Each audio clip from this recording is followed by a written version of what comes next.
Hello friends, welcome to my channel Healthy Beginning with Dr. Rajni. So today we will discuss about the management of snake bite before going to hospital, its symptoms and its prevention. What are the important do's and what are the important don'ts that we should do and that we should not do. So आइए जानते हैं सांप के काटने पर हमें क्या करना चाहिए, हमें क्या नहीं करना चाहिए, उसके लक्षण, उसके बचाव के उपाय. Is the most common problem in rural areas. हमारे गांव, शहर, कस्बे, हर जगह ये बहुत ही कॉमन प्रॉब्लम है. और जो सबसे ज़्यादा रिस्क पर जो इंसान आते हैं इसमें वो हैं हमारे किसान, द राइस पिकर्स जो धान की खेती करते हैं, चावल की खेती करते हैं, और शिकारी, द हंटर्स जो जंगल में शिकार करने को जाते हैं. So first we will discuss about snake venom and its effect. सांप का जहर और उसके हमारी बॉडी में क्या क्या इफेक्ट वो ला सकता है. तो सबसे पहले हम डिस्कस करेंगे इलेपिडे. इलेपिडे क्या है? It is a generic name for cobras and kraits. इसके अंडर में हमारे कोबरा आते हैं और क्रेट आते हैं. And cobra and krait they are most common found all over India. It is not specific and it is the most poisonous snake too. So cobra, what they do, they inhibit the acetylcholine release, and what it leads to, it further leads to neuromuscular paralysis. It release the neurotoxins, it acts on our nervous system, and it leads to neuromuscular paralysis. मतलब एक numbness आनी शुरू हो जाएगी हमारे शरीर में, हमारे बॉडी पार्ट्स में. हमें सुन्नपना फील होएगा, हमारे हाथ पैर काम करना बंद करेंगे, रेस्पिरेटरी पैरालिसिस हमें हो जाएगा, सांस आने में हमें दिक्कत तकलीफ शुरू हो जाएगी. एंड कोबरा वेनम में आपको एक चीज और याद रखनी है, C4C, that is cobra are cardiotoxic too. So they have a great effect on heart which leads to arrhythmia. Arrhythmia means the irregular heartbeat, AV block and complete heart failure it can lead to. They are hematotoxic too. The second one is Vipridae. Vipridae is the generic name for vipers. Vipers, in this category 3 snakes come. The one is the Russell viper. Russell viper is most common in south. Then come the saw-scaled vipers. They are most common in north and west. And then come the sea snake vipers. So the Russell viper, which is most common in south, they produce the cytotoxicity and coagulopathy effects. They activate the coagulation factor.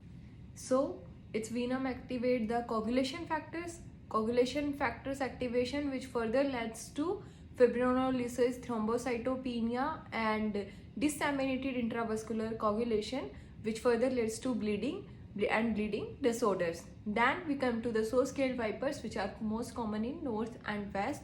What they do is they activate the prothrombin and plasminogen, which leads to bleeding disorders. So then we came to the sea snake vipers.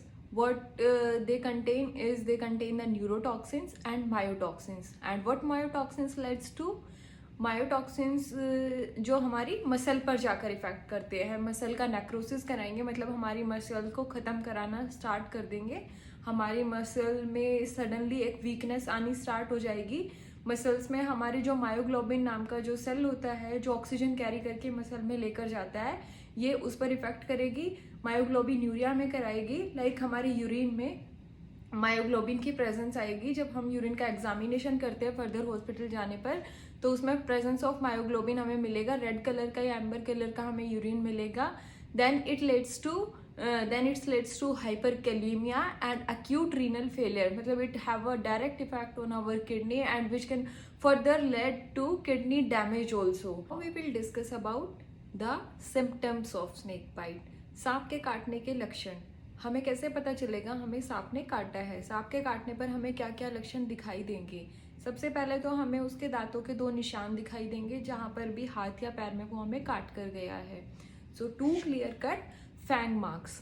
Then burning sensation at the site of bite. मतलब जहां पर सांप हमें काट के गया वहां पर हमें एक जलन सी महसूस होगी, वहां पर रेडनेस और स्वेलिंग, लालीपन और सूजन शुरू हो जाएगी. और हमें उल्टियाँ हो रही होंगी, ब्लड विजन मतलब आंखों से धुंधला दिखाई देना शुरू हो जाएगा या आंखों में अंधापन आना शुरू हो जाएगा, स्लर्ड स्पीच हो जाएगी, वो बोलना तो चाहेगा पर जीभ नहीं उठा पाएगा तो स्लर्ड स्पीच हो जाएगी, तोतलापन शुरू हो जाएगा, फ्रदी स्लाइवा उसे झाग निकलने शुरू हो जाएंगे मुंह से, उल्टियाँ या फिर उल्टियाँ कर रहा होगा या फिर उसे पेट में दर्द होगा या उसे सर में दर्द होगा या उसे चक्कर आ रहे होंगे. So these are all the symptoms of snake bite. Now we will discuss the most important do's and don'ts of snake bite. हमें सांप के काटने पर क्या करना चाहिए और क्या नहीं करना चाहिए.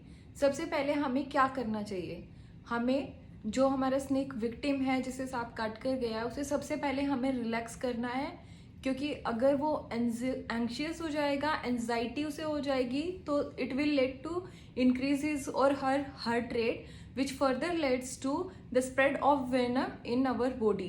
तो सबसे पहले उसे रिलैक्स फील कराना है, क्योंकि वो जहर के फैलने से मरे या ना मरे, लेकिन वो सांप के काटने के डर से मर जाएगा. तो सबसे पहले हमें उसे रिलैक्स फील कराना है कि जो भी है बी काम, उसे कुछ नहीं हुआ है, he will be all right या she will be all right. After making the patient feel relax, then what we have to do is we have to remove the tight clothing या jewellery कुछ उसने पहनी हुई है तो वो हमें at the site of bite पर अगर कुछ भी उसने पहना हुआ है आसपास से तो वो हमें निकाल देनी है. ऐसा हमें क्यों करना है, क्योंकि स्वेलिंग स्टार्ट होने वाली होती है तो उससे पहले ही हमें उसको रिमूव कर देना है. So after removing the tight clothing we in the same position without any movement of the patient, we have to wash the wound with saline water या फिर नॉर्मल वाटर, टैप वाटर, जो भी आपके घर में उस टाइम पर available है. साफ पानी में हमें 5 मिनट के लिए रनिंग टैप वाटर में उसका हाथ या पैर जहाँ पर भी उसे सांप काट कर गया है उसे अच्छे से वॉश करना है. देन उसको उसी पोजीशन में बिना हिलाए हुए without any type of movement उसे अस्पताल तक पहुँचाना है. एंड एक चीज़ हमें याद रखनी है कि हाथ या पैर जो भी है वो below the level of heart होना चाहिए, ताकि it will further not lead to the spread of the venom in our body. Important don'ts जो हमें बिल्कुल नहीं करने हैं. सबसे पहले हमें क्या नहीं करना है, cruciate the incision at suction. हमें इंसीजन जहाँ पर हमें सांप काट कर गया है वहाँ से हमें खुद से जहर निकालने की कोशिश बिल्कुल नहीं करनी है सक्शन की हेल्प से, या फिर जैसा बॉलीवुड मूवीज़ में दिखाया जाता है वैसे हमें ऐसा कुछ नहीं करना है. ये सब हॉस्पिटल में जाकर होगा, तो we should not do it on our own as it will further lead to the spread of the venom in the body and which will be harmful to the patient. And then what we should not do is local administration of anti snake venom. हमें खुद से उसे कोई भी anti snake venom हमें नहीं देना है. आइस पैक्स का हमें यूज़ नहीं करना है, उस जगह पर हमें ठंडी बर्फ़ नहीं लगानी है, क्योंकि वो उससे क्या होगा, it will further lead to ischaemia. Then क्या होगा कि हमें उसे सबसे पहले कुछ भी खाने पीने के लिए हमें उसे नहीं देना है, स्पेशली द कैफीन कंटेनिंग, क्योंकि इससे क्या होगा कि it will lead to the increase in the heart rate which further leads to the spread of the venom.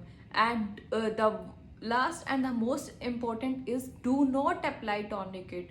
उसे उस एरिया को बिल्कुल भी बांधना नहीं है, ये वाली गलती तो बिल्कुल भी नहीं करनी है. इससे क्या होगा कि प्रेशर बढ़ जाएगा और उससे क्या होगा, अगर हम बांध कर उसे ले जाते हैं तो उस एरिया की ब्लड सप्लाई तो बिल्कुल रुक जाएगी, और वो ब्लड सप्लाई रुकने से क्या होगा कि वो उस एरिया को वो बिल्कुल डैमेज हो जाएगा ब्लड सप्लाई ना होने की वजह से. और ऐसा करने से हम उसके साथ क्या कर रहे हैं कि फर्दर जाने के बाद हो सकता है कि हमें उसका हाथ या पैर बिल्कुल काटना पड़े. तो टॉर्निकेट बिल्कुल भी हमें अप्लाई नहीं करना है. Will discuss about the complication of snake bite. सांप के काटने से हमें किन किन समस्याओं का सामना करना पड़ सकता है. The complete vision loss, permanent अंधापन, abortion in pregnant females. Pregnant female में अबॉर्शन की संभावना होती है. पूरा आपका हाथ या पैर काटना पड़ सकता है, पूरे लिम्ब का लॉस हो जाता है, पैरालिसिस हो जाता है यानी कि लकवा मार जाता है आपको. या फिर आपका पूरा ऑर्गन सिस्टम फेलियर हो जाता है, आपकी किडनी फेल हो जाती है, गैंग्रीन हो जाता है, सेप्सिस हो जाता है, पूरी बॉडी में इन्फेक्शन हो जाता है, एलर्जिक रिएक्शन हो जाती है। So now we will discuss about the prevention of snake bite. सांप से बचने के उपाय। एक तो हमें ऐसी जगहों पर नहीं जाना है जहाँ पर हमें पहले से पता है यहाँ सांप आ जा सकते हैं। टॉल ग्रास में, जैसे लंबी लंबी जो घासें होती हैं, या फिर हमारा पत्तों का ढेर होता है, या फिर पत्थर का ढेर होता है, या फिर कटी हुई लकड़ी का ढेर होता है, तो हमें ऐसी जगहों को जाने से अवॉइड करना है। उसके बाद हम क्या कर सकते हैं इससे बचने के लिए? हम जहाँ भी जाते हैं, हमें जब भी हम आउटडोर्स होते हैं तो हमें देखकर, आसपास देखकर सब कुछ जब बैठना चाहिए। उसके बाद हम क्या कर सकते हैं, कभी भी never try to handle a died snake. मरे हुए सांप को कभी भी खुद से हैंडल करने की कोशिश ना करें, क्योंकि सांप के मरने के कुछ देर बाद तक भी उसका जो नर्वस सिस्टम होता है वो एक्टिव होता है, जिसकी वजह से वो रिफ्लेक्स की वजह से आपको बाइट कर सकता है। सो दोस्तों, ये तो थी इंफॉर्मेशन सांप के बारे में, सांप के बचाव के बारे में। तो हमने क्या करना है, within 30 minutes to 1 hour, आधे घंटे से 1 घंटे के अंदर में हमें हमारे मरीज को अस्पताल पहुंचा देना है। So hope you all like the video. Do like, subscribe and share if you feel the video is informative, and stay tuned with me for further more videos like this. तब तक के लिए बाय बाय, टाटा। स्वस्थ रहें, मस्त रहें, खुश रहें। जन जन तक यही संदेश, रोग मुक्त हो मेरा देश। धन्यवाद।